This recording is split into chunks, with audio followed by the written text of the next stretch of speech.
ini menarik banget ya, karena ini juga satu hal yang saya benar-benar discovered dan saya melihat again ya, kadang kan kita baru sadar ketika kita look back dan melihat ternyata tuh ada banyak benang merahnya dan ada banyak persamaan. And I really think itu is a cycle. Jadi benar itu nggak cuma sekali aja, tapi nanti ketika kita sudah sukses ya akan balik lagi tuh cycle-nya kan, berproses lagi, coba lagi, gagal lagi, ujian lagi, belajar lagi gitu. Dan kalau saya bisa mungkin menyimpulkan satu hal, itu ada di kata transition. Jadi sometimes masa-masa paling sulit itu adalah masa-masa transisi. Okay, because in that transition there is a lot of opportunity. Jadi ketika kita ingin bergerak, ingin keluar dari zona nyaman, ingin bertumbuh. Kalau bertumbuh kan berarti kita harus keluar dari zona nyaman. Ya kan kita harus ada sesuatu yang berubah gitu. Di masa transisi itu pasti there's so many opportunity. Ya, tapi at the same time in that transition there is also so much vulnerability. Karena kita kan sedang mencoba sesuatu yang baru, berarti kan kita masih belum tahu, berarti masih banyak salahnya, masih belum tahu apa-apa, banyak gagalnya gitu. And sometimes we feel insecure, namanya juga baru gitu. Nah jadi menurut saya itu sih momen yang paling sulit ya. Dan itu nggak akan cuma sekali aja, itu akan berkali-kali. Like in my life gitu, ketika saya transisi dari Indonesia ke Singapura waktu itu kan masih kuliah, hidup dengan hutang, bertahan hidup hanya dengan $10 setiap minggu, nggak ngerti namanya hidup tuh kayak gimana, namanya bertanggung jawab akan hidup tuh seperti apa. It was not easy, especially I have a lot of limitations waktu itu kan, nggak bisa ini, nggak bisa itu, nggak bisa bahasa Inggris, nggak punya uang, wow, so many insecurities.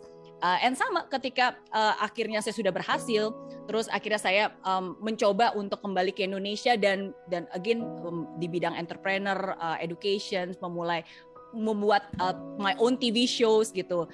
Itu kan juga I have a lot of insecurity. Saya nggak punya background media broadcasting ya kan, ada banyak hal yang saya juga nggak tahu gitu.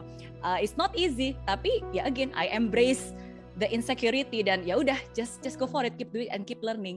Ya dan sama gitu kayak sekarang ini tahun lalu actually is also transitions gitu, ketika saya juga bergerak lebih banyak ke dunia tech startup, ke dunia investor gitu, something that mungkin sesuatu hal yang banyak hal yang baru gitu, tapi ya again there's a lot of insecurity, tapi ya this is something that I have to learn to grow and we have a lot of resources to move forward. And ya jadi intinya ya kita tetap fokus, keep learning and keep doing sih, itu salah satu hal yang menurut saya penting ya untuk kita embrace.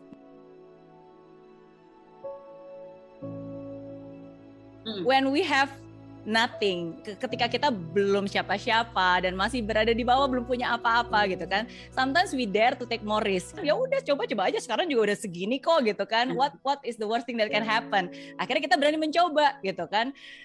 Tapi sometimes the challenge adalah ya ketika kita sudah berhasil achieve the next milestones, kita mungkin sudah lebih dikenal, kita mungkin sudah berhasil mendapatkan beberapa hal gitu kan, and sometimes kita jadi takut untuk take more risk karena ya itu, waduh nanti kalau gagal gimana, apalagi kalau public figure, aduh nanti kalau diketahuin orang gimana, malu dong gitu ya kan. And sometimes egonya kita atau rasa ego itu yang akhirnya justru menghalangi potensi gitu. Makanya saya juga selalu bilang nih, jangan sampai ego menutup pintu rejeki, jangan sampai gengsi menutup pintu rejeki ya. Oke, nah tapi disitulah again for me personally, kayak contohnya nih, ketika saya udah lebih dari 10 tahun bikin in education industry, udah bikin Mary Raleigh Center gitu kan, udah banyak lah achievementnya.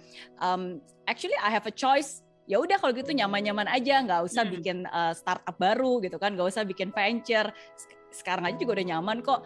And then when I took risk, itu kan berarti resiko. Ya, bakalan lebih capek, bakalan lebih banyak waktu yang harus di-spend ya kan, dan ya sama aja kayak kapal gitu kan, kalau ya paling aman ya ada di pelabuhan. Tujuannya kapal itu dibuat kan bukan untuk di pelabuhan, tapi kan untuk dia berlayar. Jadi itu sih yang membuat saya terus maju, karena saya percaya bahwa it's not just about me. Ya sukses itu is not about the final destination, is very true. It's more about the process.